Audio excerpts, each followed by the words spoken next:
Qu'est-ce qu'on peut tirer de tout ça? D'abord, au niveau du mode de direction, qui est le premier axe que l'on tirait de la littérature, peut-être rappeler ce que dit, enfin quelques éléments justement qu'on peut retirer des études qui avaient été menées, enfin de tout ce qui est écrit à ce sujet. D'une part, les résultats encourageants dans les écoles, et particulièrement dans les écoles en milieu défavorisé, sont liés à une direction qui occupe un rôle plutôt initiateur, des directions qui organisent, qui lancent des idées, plutôt que des directions qui se contentent de gérer des processus existants. D'autre part, et dans la même lignée, ce sont des directions qui veillent à structurer le travail, plutôt que de se reposer simplement sur l'émergence qui pourrait venir d'une dynamique de groupe. Ce sont bien des directions qui ont, j'allais dire, une longueur d'avance, qui essayent de faire bouger les choses au sein de leur établissement en amenant des idées. Ce sont des directions qui centrent aussi leur travail de direction autour de l'aspect pédagogique. Alors ça passe par différents éléments qu'on va pouvoir voir encore au cours de mon exposé. D'une part, c'est la fixation d'objectifs communs. C'est aussi une grande attention à la cohérence au sein de l'établissement. C'est tout un travail de soutien des enseignants, un travail de soutien à la fois de conseil, mais aussi de motivation. Et c'est de veiller à créer un environnement et un climat scolaire qui soit centré justement sur la tâche d'enseignement. Et puis le dernier aspect important qu'on peut retirer de la littérature, c'est la direction a aussi un rôle particulier de jouer les tampons entre l'établissement et l'environnement extérieur, rôle tampon qui permet en quelque sorte de protéger aussi le climat scolaire et l'environnement au sein de l'établissement. Alors, qu'est-ce qu'on ressort de nos observations des 12 entretiens que j'ai pu avoir? D'une part, les directeurs que j'ai rencontrés sont des gens qui sont passionnés par leur école. Ils sont en quelque sorte fiers de ce qu'ils ont accompli, des solutions qu'ils ont pu trouver, et ils ont le sentiment d'avoir été utiles, d'avoir pu bouger des lignes, parce qu'ils ont permis non seulement d'améliorer le fonctionnement de leur établissement, mais aussi d'obtenir, justement, ils ont l'impression que la manière d'avoir reconstruit ou d'avoir amélioré le fonctionnement de l'établissement a eu des impacts sur les résultats. Ce sont des gens qui m'ont dit moi je suis heureux de faire le job que je fais parce que c'est un job justement où il y a plein de défis, il faut sans cesse réfléchir, il faut sans cesse se remobiliser, etc.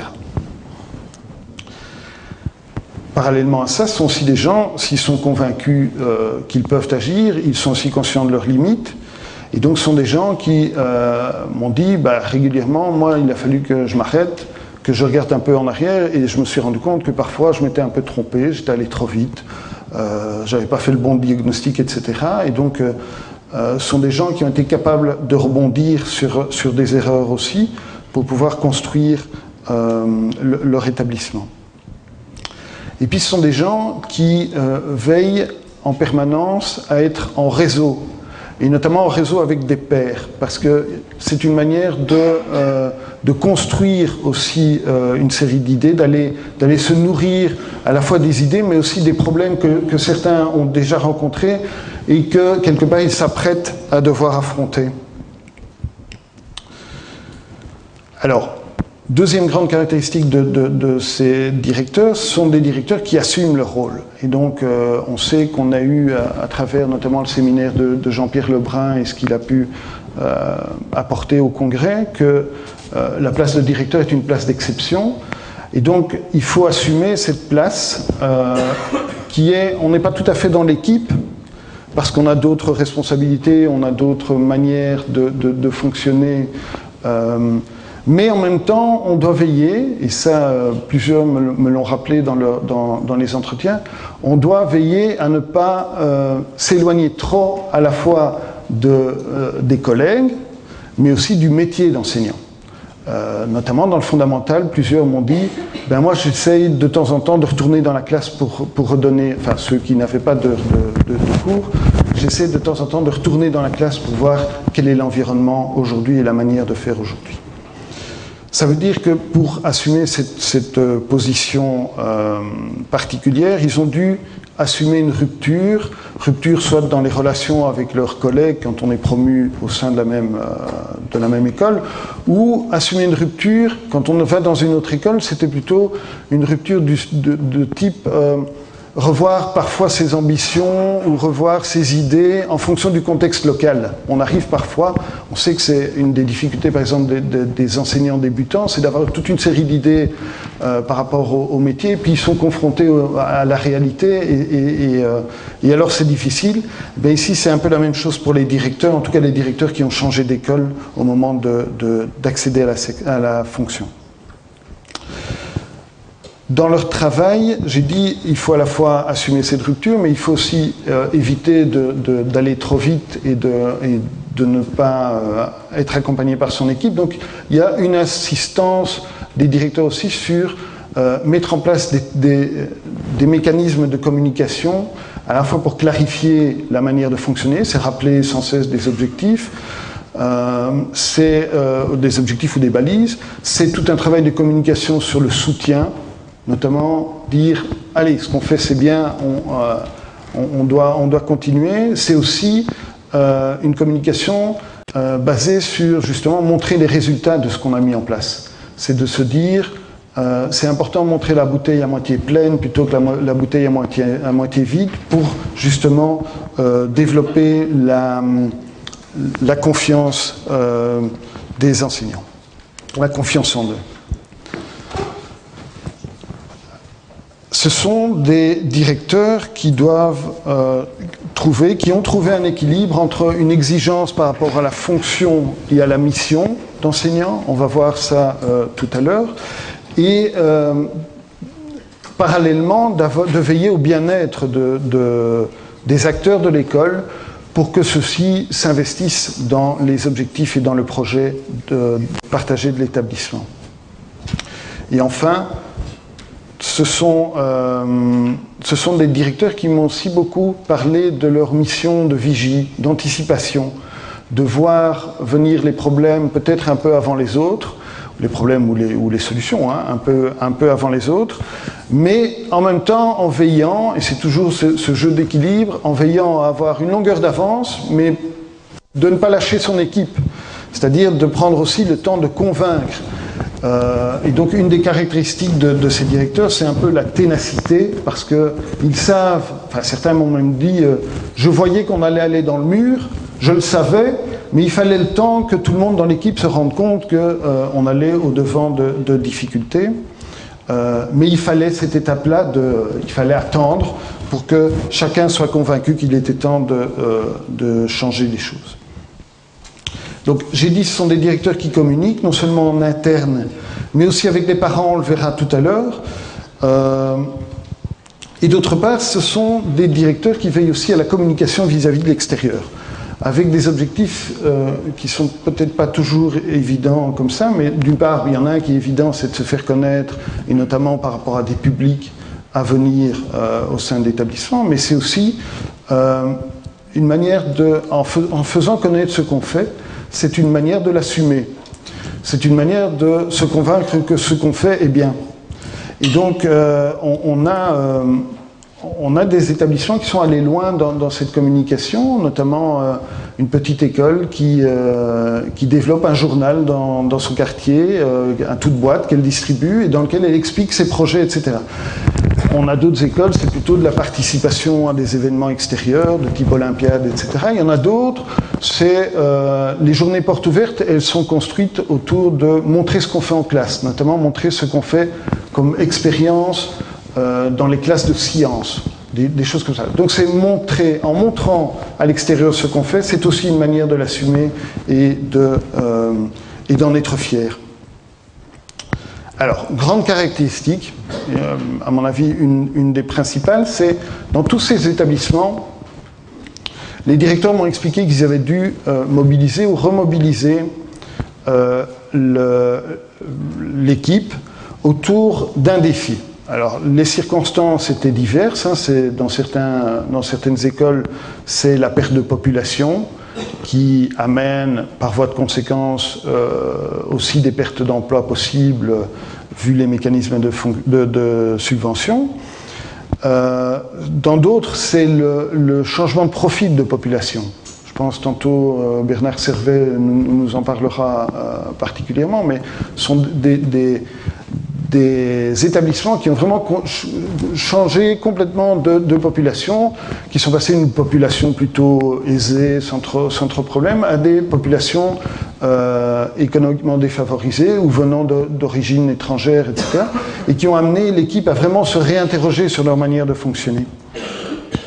Dans d'autres, ce n'est pas tellement la population qui posait problème, mais c'était plutôt le climat scolaire qu'il s'agissait de reconstruire. Et d'autres, je pense, tantôt on aura un témoignage aussi, c'est plutôt profiter d'un moment de réforme pour se dire, mettons à plat les processus que nous avons mis en place dans notre établissement, essayons de les reconstruire. Ce qu'il y avait de commun, me semble-t-il, à travers toutes ces remobilisations, c'était la dynamique. La dynamique, elle était de se dire, on va revisiter notre projet, on va revisiter la manière dont on fonctionne, nos processus, en partant de notre mission de base, qui est la mission d'enseignement, et surtout en repartant des élèves tels qu'ils sont dans notre école, et pas d'élèves théoriques ou d'élèves rêvés, ou etc. Alors, dans cette dynamique, on a des directeurs qui sont des directeurs qui cherchent des solutions pour les élèves. Qui sont dans une démarche qui est plutôt une démarche volontaire et innovante, c'est-à-dire que plutôt que de faire une liste sans fin de problèmes que l'on rencontre, il y a un moment, ils mettent en place une dynamique qui est de dire, ok, on a des problèmes, on les a vus, maintenant qu'est-ce qu'on va pouvoir faire? Comment allons-nous chercher des solutions? Comment allons-nous mettre ces solutions en œuvre? Et donc, ils insufflent cet esprit-là, je pense, dans leurs équipes, qui est de dire, réfléchissons, changeons nos habitudes, élargissons aussi le cadre de réflexion à des choses qu'on n'a jamais fait, ou même à des schémas hors des schémas classiques. C'est par exemple, dans une école secondaire, c'est le statut administratif des élèves, hein, première S, deuxième S, découpler ça de la composition des classes, de se dire, ces élèves-là, ils ne doivent pas nécessairement être regroupés au sein des mêmes classes, on peut essayer de construire les horaires, les grilles horaires de manière différente. Donc, ce sont des directeurs qui utilisent au maximum les marges de liberté d'action qu'ils ont, qui cherchent à affecter un maximum de moyens au profit des élèves, et particulièrement des élèves en difficulté. Et dans cette recherche, ils élargissent donc leur cadre de réflexion et leur cadre de prise en charge, même en dehors du temps scolaire. On va voir qu'il y a toute une série d'initiatives que j'ai retrouvées dans toutes ces écoles autour d'études, d'activités extrascolaires, de soutien, notamment par des logopèdes, des assistants sociaux, des médiateurs, etc. Alors, ça nous amène, cette recherche de solutions, ça nous amène au deuxième axe, qui est l'axe autour de l'approche pédagogique. Dans la littérature, ce qu'on retrouve autour de cet axe-là, c'est d'une part que dans les établissements qui ont de bons résultats, il y a des attentes élevées par rapport aux élèves, attentes élevées qui sont couplées à une confiance dans le fait que chaque élève peut réussir. Ce qu'on retrouve aussi, c'est l'accent sur les matières de base. Et d'autre part, c'est une attention particulière à bien gérer le temps d'apprentissage au sein des classes. C'est-à-dire non seulement à préserver ce temps-là de manière à ce que il soit concentré sur l'apprentissage, mais aussi de veiller, on va voir que c'est dans ces établissements, tout ce qui est notamment programmation, etc., est quelque chose d'important, c'est de veiller à ce que ce qu'on offre dans la classe soit vraiment des moments où il y a possibilité d'apprendre et où les élèves sont sans cesse sollicités. D'autre part, c'est aussi des établissements qui mettent l'accent sur les feedbacks et les renforcements des parcours pour les élèves en difficulté. Et puis, dernier aspect, c'est une évaluation régulière, des contrôles fréquents qui sont là pour pouvoir détecter les difficultés des élèves et pour pouvoir mettre rapidement en place des interventions de remédiation. Alors, dans mes observations, ce que j'ai pu entendre le plus comme phrase autour de l'approche pédagogique, c'est prendre l'enfant là où il est et l'emmener le plus loin possible. Et donc ça a plusieurs impacts sur la manière d'aborder les choses. C'est d'une part dire prendre l'enfant là où il est, c'est de faire un bon diagnostic au départ et notamment de tenir compte de la réalité des élèves telle qu'elle est et non telle qu'on peut en avoir des préjugés. Des situations rencontrées dans ces écoles, par exemple, c'est dans les milieux défavorisés, les parents pauvres ne sont pas des parents qui ne sont pas concernés par le sort de leurs élèves, de leurs enfants, pardon. Ce sont des parents qui sont plutôt dépourvus par rapport à ce que demande l'école. Et des directeurs m'ont dit on doit souvent rappeler cela auprès de notre équipe pour qu'on ne construise pas des relations sur de mauvaises bases. J'ai rencontré des directeurs qui m'ont expliqué que dans certaines circonstances, ils étaient obligés de pourvoir à des besoins primaires des élèves. C'est des élèves qui arrivaient pas nourris ou qui n'avaient pas de tartine à midi qu'il fallait nourrir. Ce sont des élèves qu'il fallait habiller parce qu'ils n'avaient pas de...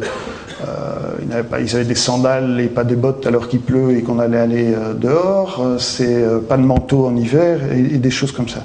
Donc il y a aussi cette attention-là que les écoles doivent pouvoir arriver. Et puis le problème de la langue est un problème récurrent et qui ne concerne pas que les primo-arrivants. Dans les villes, on a vraiment des populations qui sont établies depuis longtemps en Belgique et qui ne parlent pas le français à la maison, et cela demande d'envisager la manière de prendre en charge les élèves de manière tout à fait différente. Je pense qu'on aura aussi un témoignage tantôt sur une courte vidéo. Alors, qu'est-ce que j'ai observé moi auprès des directions? C'est d'une part que les directeurs que j'ai rencontrés s'inscrivent dans la logique des évaluations certificatives mises en place aujourd'hui en communauté française. Donc ils s'inscrivent dans cette logique d'arriver à des compétences définies à 14 ans. Mais ils vont un peu plus loin en se disant, et notamment parce qu'on sait que la population qu'on accueille est une population qui ne pourra pas être aidée dans son milieu familial après. Il faut qu'on travaille sur vraiment donner à ces élèves une chance d'orientation.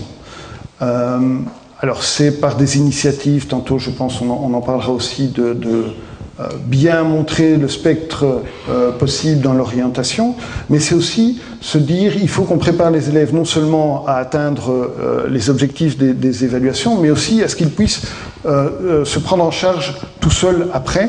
Alors ça se définit différemment dans le langage des directeurs. Être bien préparé à la suite de sa scolarité, certains disent c'est plutôt 7 sur 10 au CEB que 5 sur 10 pour avoir réellement les compétences. D'autres disent on essaye nous de développer avec eux des manières de travailler, de les outiller de manière à ce qu'ils puissent s'en sortir seuls dans la suite de leur scolarité, étant donné que le contexte familial ne sera pas en mesure de les aider. Et puis il y a tout un travail autour de la confiance en soi des élèves, c'est de leur montrer qu'ils sont capables d'arriver à des résultats, qu'ils sont capables par leur travail de réussir. Un exemple, c'est dans une des écoles, une partie de la remédiation, elle est basée sur le fait qu'un élève va passer un test jusqu'au moment où il le réussit, pour lui montrer qu'il peut arriver par son travail à réussir une épreuve. Ce qui m'amène à la deuxième exigence dont m'ont fait part les directeurs, qui est une exigence par rapport au travail personnel quotidien. c'est vraiment quelque chose sur lequel tous les directeurs me disaient il faut vraiment qu'on insiste auprès des parents, auprès des élèves, sur le fait que pour pouvoir arriver à des résultats, il faut travailler. Et il faut de temps en temps travailler tout seul. Il y a une action, je disais communication par rapport aux parents, il y a une action qui est vraiment menée auprès des parents pour essayer d'en faire des soutiens de l'action pédagogique de l'établissement. On reconnaît que ces familles défavorisées, certaines familles défavorisées, ne sont peut-être pas en mesure d'aider leurs enfants dans le travail quotidien, mais ça ne nous empêche pas de dire que c'est important. Ça ne nous empêche pas de les rencontrer pour leur dire qu'ils doivent les soutenir. Et certains m'ont dit, on essaie d'en faire des partenaires, ou au pire de ne pas en faire des freins. Donc on va expliquer aux parents que c'est important, notamment quand on va voir qu'on met toute une série de mesures de soutien en place, de faire en sorte que les parents jouent le jeu de ces mesures de soutien. C'est aussi, dans cette optique-là, de ne pas nier les problèmes des élèves, même dans des contextes défavorisés, c'est de dire, de bien montrer aux parents qu'il y a des difficultés scolaires pour leurs enfants, mais qu'il y a des solutions qu'on peut leur proposer. Et justement, c'est un des autres aspects de l'approche pédagogique, c'est de donner un maximum de moyens aux élèves pour progresser. Alors ça peut passer d'une part par l'aménagement des grilles horaires, c'est travailler notamment dans le secondaire autour des activités complémentaires pour renforcer les matières de base que sont le français, les mathématiques ou les langues. Ce sont toute une série de mesures de remédiation, alors avec un accent prioritaire sur essayer de le faire en classe, et un accent, pas dans toutes les écoles, mais un accent quand même dans pas mal d'écoles, d'essayer que ce soit les titulaires qui s'occupent de la remédiation. Donc on aura plutôt tendance, par exemple, si on a un autre prof qui peut prendre en charge une partie de la classe, à confier à cet autre prof les élèves qui n'ont pas de difficultés scolaires et à confier ceux qui sont en difficulté scolaire aux titulaires, parce qu'ils savent déjà, c'est une manière de gagner du temps. Mais je dis, il y a d'autres écoles où ça fonctionne autrement. Et donc la remédiation, elle se passe à la fois par l'aménagement des horaires des élèves, de temps en temps on en retire de la classe, ça peut être par dédoublement de la classe. Alors là on a des pratiques, j'allais dire un peu de tout genre, justement des titulaires qui gardent le petit groupe d'élèves en difficulté pendant qu'un autre s'en occupe. Il y a d'autres écoles où c'est deux enseignants qui travaillent pendant 1 heure ou 2 ensemble dans la même classe. Autre soutien qui est mis en place par rapport aux élèves, c'est toute une série d'aides aux devoirs, d'études dirigées qui sont organisées soit pendant le temps scolaire, c'est-à-dire principalement pendant les temps de midi. D'autres, ce sont des écoles de devoirs ou des études dirigées qui sont organisées juste après le temps scolaire classique. Mais c'est dans toutes les écoles. Et certains élèves sont guidés vers ces études dirigées. Ça fait partie de la panoplie des moyens que l'on met à disposition de ces élèves. Et puis il y a une série d'aides différentes qui sont mises en place. Dans pas mal d'écoles, on a des logopèdes qui sont soit engagés par l'école, soit dans l'environnement de l'établissement. Et puis d'autres directeurs m'ont dit aussi qu'ils essaient de faire en sorte qu'il y ait une série d'activités extrascolaires qui se passent dans l'école ou autour de l'école. C'est particulièrement le cas dans les milieux où la langue d'enseignement n'est pas la langue à la maison n'est pas le français, et donc c'est une manière de pratiquer le français dans un autre contexte. Voilà. Alors il y a une espèce de deal entre l'élève et l'école qui est de dire si tu veux le faire, tu peux le faire, nous on en est convaincus, et on va t'aider à le faire. Mais il faut que chacun y mette du sien.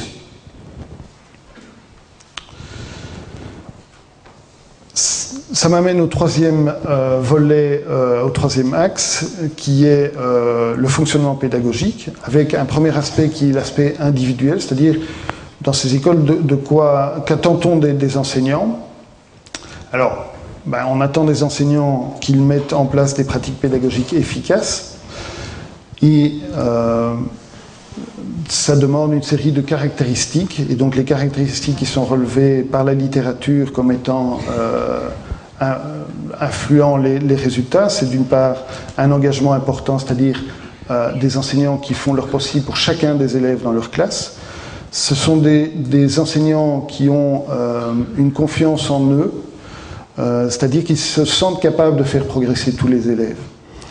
Ce sont des enseignants, et ça on va voir que c'est un point sur lequel les directeurs insistent beaucoup, qui ont une attitude cohérente et juste par rapport à leurs élèves. Ça veut dire qu'ils respectent aussi les engagements qu'ils prennent par rapport notamment aux élèves.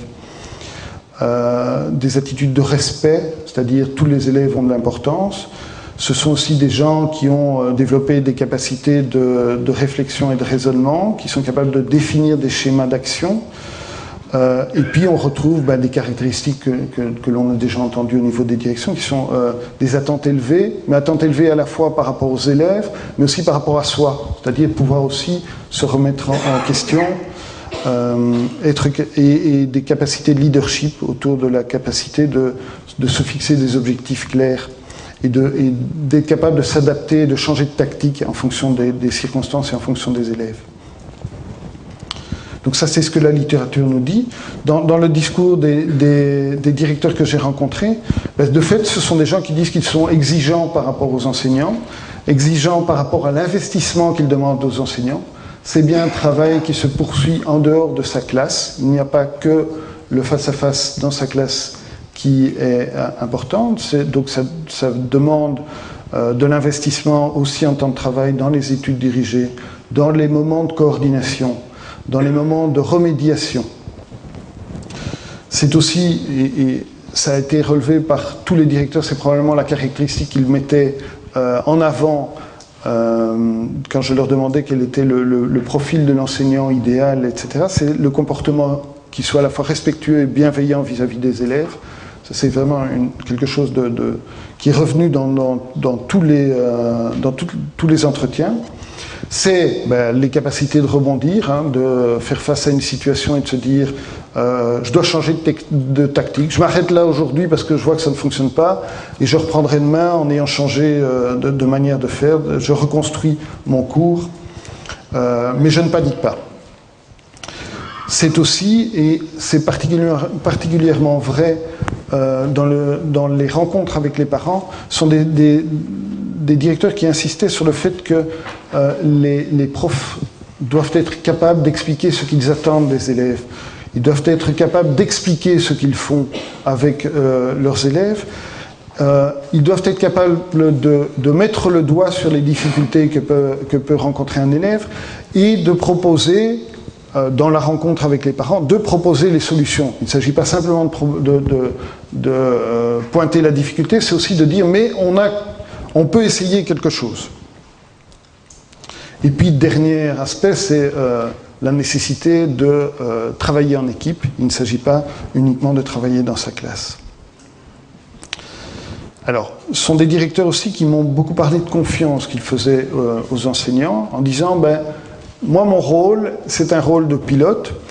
Donc moi, je veille aux objectifs, je veille à fixer avec eux des balises, des limites, de manière à ce que notre travail soit un travail coordonné, mais en ce qui concerne ce qui se passe en classe, c'est à eux d'organiser, ce sont eux les professionnels de l'enseignement, et donc moi je n'interviens pas, ou je n'interviens que pour rappeler les balises. Quand tout d'un coup je me rends compte qu'il y a quelque chose qui ne va pas dans les objectifs ou dans les règles qu'on avait mis en place, alors j'interviens, mais sinon, tout ce qui est construction se passe entre enseignants, construction pratique d'outils, se passe entre enseignants, notamment à travers les moments de coordination dans les cycles. Mais ce sont aussi des directeurs qui font confiance aux enseignants qui amènent des idées nouvelles. Plusieurs m'ont dit, de temps en temps, je rencontre un enseignant qui est particulièrement engagé, qui a envie d'essayer quelque chose, je vais laisser aller cette expérience, on l'évaluera, et notamment on l'évaluera au regard des résultats. Et dans ces cas-là, je n'attends pas que toute l'équipe soit d'accord. je laisse certains prendre l'initiative de construire une nouvelle approche, une nouvelle manière de fonctionner, etc. Et puis, je le redis parce que je pense que c'est important, étant donné qu'il demande aux enseignants d'être capables de se remettre en question, de toujours, quelque part, relativiser ce qu'ils ont mis en place et relativiser les résultats, il dit que c'est aussi important qu'on puisse souligner les bons résultats. Il faut qu'on montre le chemin qu'on a parcouru parce que c'est une manière d'encourager. À partir du moment où on a des gens qui réfléchissent tout le temps, qui se disent il faudrait que je change ci, il faudrait que je change là, ben c'est important de leur dire qu'on a quand même déjà accumulé une série de choses et on est parvenu à changer déjà pas mal de résultats. Par exemple, dans cette étude, j'envoyais un petit courrier avant de contacter les directeurs dans lequel je disais qu'ils avaient été sélectionnés à travers leurs résultats, etc. Et la plupart des directeurs m'ont dit ce courrier, je l'ai affiché dans la salle des profs parce que je trouvais que c'était important de montrer que ce qu'on faisait était bien. Ce sont des directeurs, donc la littérature le soulevait, ce sont des directeurs qui soutiennent leurs enseignants. Si on est exigeant, c'est aussi de veiller à ce que les gens qui travaillent soient bien, à la fois dans leurs conditions de travail. Beaucoup m'ont fait part de travaux dans les bâtiments pour pouvoir les accueillir dans les meilleures conditions, leur permettre d'accéder aux classes aussi en dehors du temps scolaire. C'est tout ce qui est travail, etc. C'est aussi tout un travail de coordination des horaires de manière à permettre justement des moments de coordination. Et ça plusieurs directeurs me l'ont dit aussi, c'est de veiller à préserver d'une certaine manière les enseignants d'une série d'agressions extérieures par rapport à l'école et donc de veiller au climat scolaire qui puisse être centré sur l'apprentissage. Des directeurs qui m'ont aussi fait part de l'importance de veiller à l'entrée en fonction des nouveaux enseignants, enfin des enseignants débutants, à travers des logiques de tutorat ou à travers des visites en classe dans les premiers moments, etc. L'idée, elle est aussi de se dire, c'est le moment où on va pouvoir mettre en place une série de réflexes professionnels, et donc c'est important de soutenir ces jeunes enseignants en début de carrière. Et puis c'est toute une série de moments où le directeur s'intéresse réellement à ce qui se passe dans les classes. Un des outils, un des leviers importants, c'est l'analyse des résultats, l'analyse justement des évaluations externes notamment, analyse partagée. C'est aussi des directeurs qui vont observer les enseignants dans les classes et qui ont construit des grilles d'analyse, des grilles de débriefing autour de ces pratiques, enfin de la manière d'aller observer pour pouvoir débriefer avec les enseignants. C'est des directeurs qui, de temps en temps, régulièrement en ce qui concerne des coordinations générales de l'établissement et de temps en temps en ce qui concerne des coordinations de cycle, viennent accompagner la réflexion avec les enseignants. Et puis il y en a certains qui m'ont dit, moi régulièrement je regarde les journaux de classe pour voir ce qui est fait en classe, régulièrement je lis les rapports des moments de concertation de manière à pouvoir réellement m'intéresser à ce qui se passe, à ce qui est mis en œuvre dans mon établissement. Et plusieurs m'ont fait part de rencontres annuelles qui permettaient de débriefer l'année qui venait de s'écouler et de préparer la suivante. Et alors, ce sont des directeurs qui veillent à garder des moments de disponibilité par rapport aux enseignants. Certains l'ont même inscrit dans leurs horaires en disant de telle heure à telle heure, je ne suis pas disponible pour autre chose que des rencontres avec des enseignants, à la fois pour pouvoir les aider dans le travail pédagogique, mais aussi simplement en cas de difficulté ou autre, d'être à l'écoute à ces moments-là, et les enseignants savent très bien qu'il y a des moments dans la journée où ils pourront aller rencontrer leur directeur. Et puis dernier élément, j'en ai déjà touché un mot, c'est le fait de jouer l'interface entre parents et enseignants, notamment dans des moments de conflit.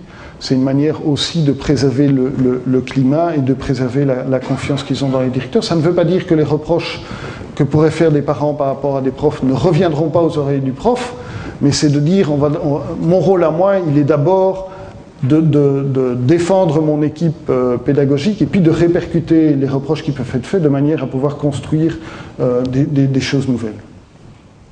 Alors, deuxième aspect dans le fonctionnement pédagogique, c'est le fonctionnement collectif. Dans la littérature, on relève que ce travail collectif est important sur la coopération des enseignants, sur le partage d'une vision commune du projet éducatif, et surtout que ce fonctionnement collégial, il doit être avant tout centré sur les pratiques enseignantes, sur la gestion du parcours et sur la continuité entre les cycles d'apprentissage. Donc on va voir que ça se passe dans ces écoles que j'ai rencontrées. Dans le fondamental, les réunions de coordination se vivent à un rythme soutenu. C'est toutes les semaines en ce qui concerne les cycles ou les années. Et donc cette coordination se passe régulièrement entre profs, mais avec un rapport qui est ramené vers la direction. D'autre part, il y a des coordinations générales, c'est-à-dire regroupant l'ensemble du personnel, qui ont généralement lieu une fois par mois et qui, elles, sont coordonnées par le directeur. C'est d'ailleurs lui qui gère l'ordre du jour de ces réunions-là. Dans le secondaire, vu la taille des établissements et des équipes, c'est un peu différent, avec plutôt des coordinations par discipline et des coordinations générales qui passent généralement par l'intermédiaire de coordinateurs pédagogiques, avec des rythmes très différents selon les écoles, mais des rythmes réguliers. Je veux dire, ce sont des réunions qui sont instituées. Ça peut aller de toutes les semaines, entre coordinateurs pédagogiques, à une école où c'est tous les trimestres. Alors, ces réunions de coordination, non seulement elles sont instituées, je veux dire, elles sont définies de manière claire, et elles sont centrées sur le pédagogique. Une des demandes des directions, c'est vraiment qu'à travers ces réunions, on construise des choses concrètes. Alors, dans beaucoup d'écoles, la première chose dont on se saisit dans ces réunions de coordination, dont on s'est saisi, c'est la création d'outils d'évaluation communs. Ça permet d'être une première porte d'entrée qui amène nécessairement à devoir discuter du reste après. Quand on construit un outil commun d'évaluation, ça amène à s'interroger sur la pratique de chacun au sein des classes.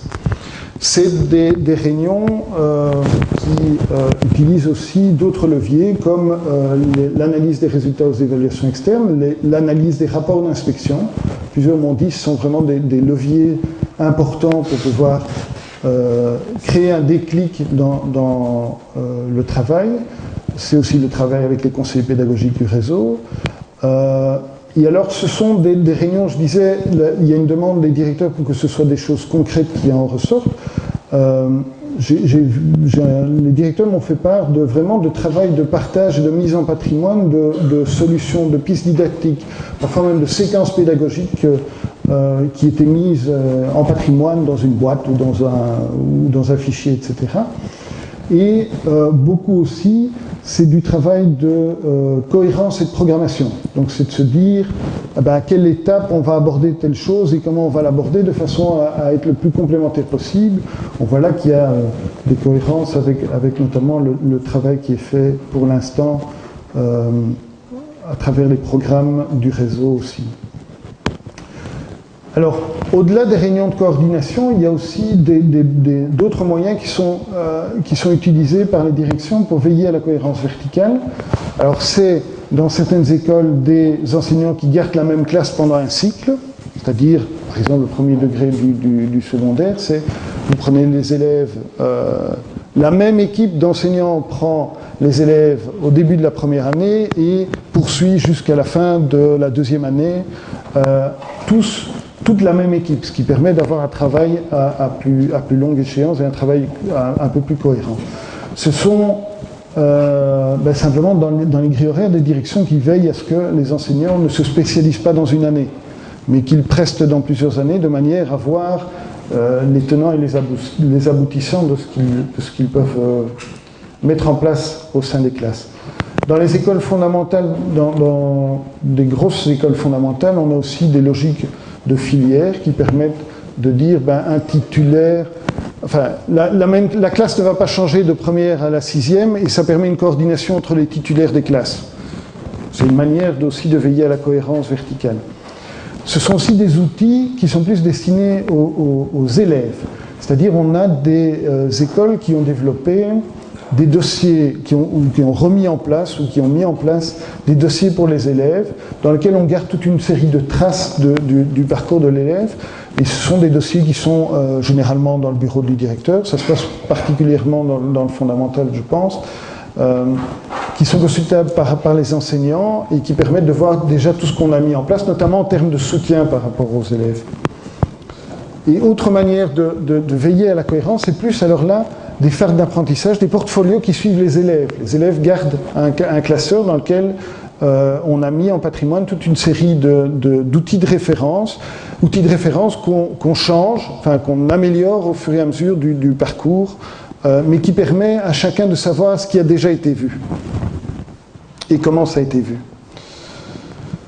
Alors d'autres outils qui permettent de partager les pratiques sur lesquelles les directeurs insistaient, c'est ce tutorat parrainage en début de période. Ce sont aussi des écoles où on essaie de mettre en place des temps de classe partagés, c'est-à-dire avec 2 enseignants dans la classe, qui permettent soit de faire une supervision, soit de faire de l'échange, soit simplement à ce moment-là de soulager par rapport à la remédiation. Mais ça permet d'échanger les pratiques. Et ça fait partie du temps, notamment dans le fondamental, quand les maîtres spéciaux prennent en charge la classe, et ben les enseignants sont appelés à les prester dans d'autres classes pendant ce temps-là. Alors, c'est aussi d'autres moyens pour partager les pratiques, c'est notamment en prenant en charge des études dirigées ou des remédiations, ça permet de voir comment d'autres enseignants ont abordé certains sujets. Et puis il y a nécessairement tout ce qui est formation au sein de l'établissement. Et alors, il y a des logiques, je l'ai dit, de directeurs qui vont très loin en réfléchissant les horaires. Un directeur m'a même dit, moi, pour faire les horaires des enseignants, je commence d'abord par les heures de coordination. Je veille à ce que tous les profs d'histoire puissent se rencontrer au même moment, comme ça il n'y a pas d'excuse sur le fait de ne pas pouvoir être présent à un moment de coordination. Dernier aspect de l'étude, c'est tout ce qui concerne le climat scolaire, avec d'une part ce qu'en dit la littérature.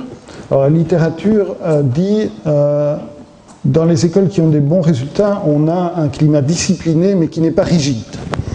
Alors derrière ça, c'est quoi? C'est d'une part que la qualité de vie au sein de l'établissement est quelque chose qui est pris en considération, notamment par les directions mais aussi par les établissements.